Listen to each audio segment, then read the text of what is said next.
Good morning, everyone. I hope you are all doing fantastic today. Now raise your hand if you ever wanted to make your sentence sounds a little smoother, a little smarter. Well, that's exactly what we are going to learn today. It's relative clauses. So, what is the relative clauses? It's like a sentence helper, like a small group of words that give us more information about a person, place, or thing in your sentence. It starts with who, that, which, whose, where, and when. They are most often used to define or identify the noun that precedes them. There is a relative pronoun whom, which we use as the object of the relative clauses. For example, my science teacher is a person whom I like very much. The second part of whom I like very much gives us more details about my science teacher. Cool, right? Right. Which relative pronoun should we use? Let's break it down with a chart. There are two types of preceding nouns. First is a person and the second is a thing. For a person, we use relative pronouns like whom, that, and whose. For example, do you know the girl who lives in the corner? The second, he was a man that met Jesus. The last, he is the man whose car was stolen. So for this example, it gives us information about a person. Despite for a thing, we should relative pronouns like which, that, whose. For example, do you have a computer which can store much information? The next example, the store that sells fish is closed. And the last, this is the book whose author was German. So for a thing, it describes a thing that which thing, so we can identify the thing by using relative pronouns. Relative clauses. The first note. The relative pronoun whose is used in place of the possessive pronoun.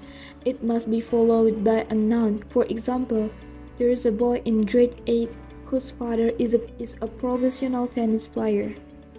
There is a boy, so it means there is a boy in grade 8 that his father is a professional tennis player. We can see actually this is the two sentences, but we combine in one to make it smoother, to avoid repeated possessive pronouns. Alright, the second note of relative clauses. The relative clauses pronouns where and when used with place and time notes. Where for place and when for time.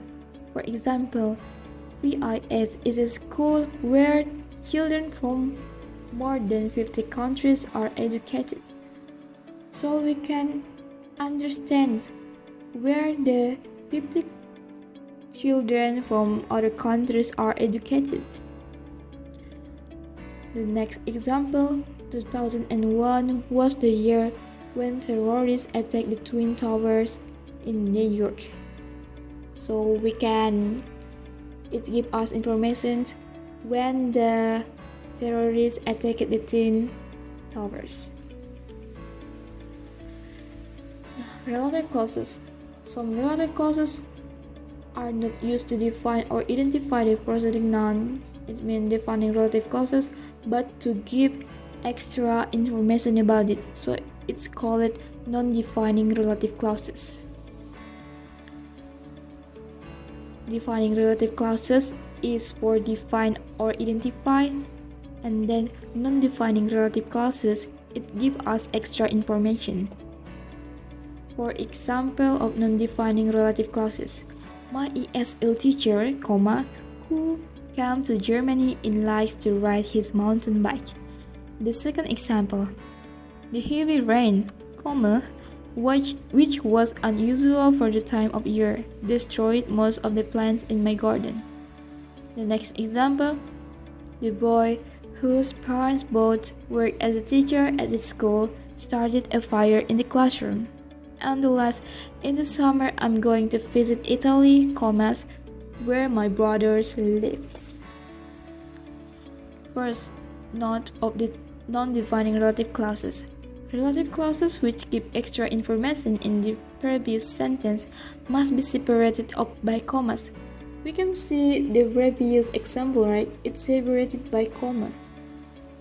And the second note, the relative pronoun that cannot be used introduce an extra information, non-defining clauses about a person. For example, Neil Armstrong that was born in 1930 was the first man to stand on the moon. So if we use that after the comma, it's wrong. So we cannot use that in non-defining relative clauses because it gives us information.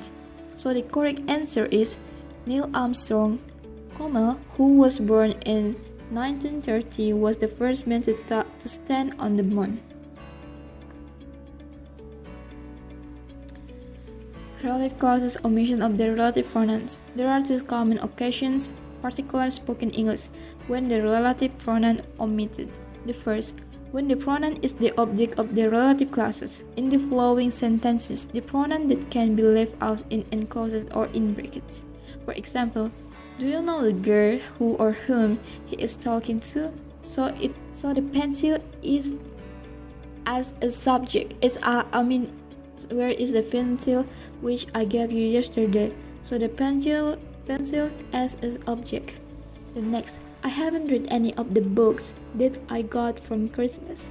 I don't like that girl that you brought to the party. That girl as object. Did you find the money which you lost? The money as an object, not the subject. And the second, when the relative clauses contain the auxiliary verb to be followed by a gerund or participle.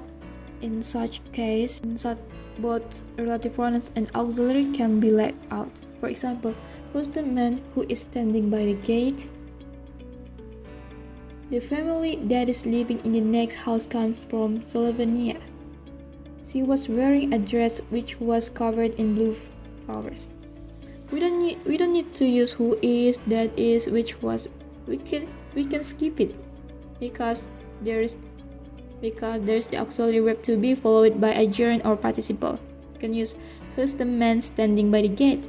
The family living in the next house comes from Slovenia. She was wearing a dress covered in blue flowers. It's okay. You don't need the relative clauses. So let's wrap up great work today, everyone. And so I would like to give you exam that you can do as a homework to make your understanding better. Like that. Great work today, everyone. We learned what a relative clause are, when to use who, which, whose, where, and when, and the difference between defining and non-defining clauses, when you can drop the relative pronouns, and we even practice using them. So next time you want to speed up your reading or sounds more fluent, don't forget your trusty relative clauses. They will make your sentences smoother. See you next time, grammar stars.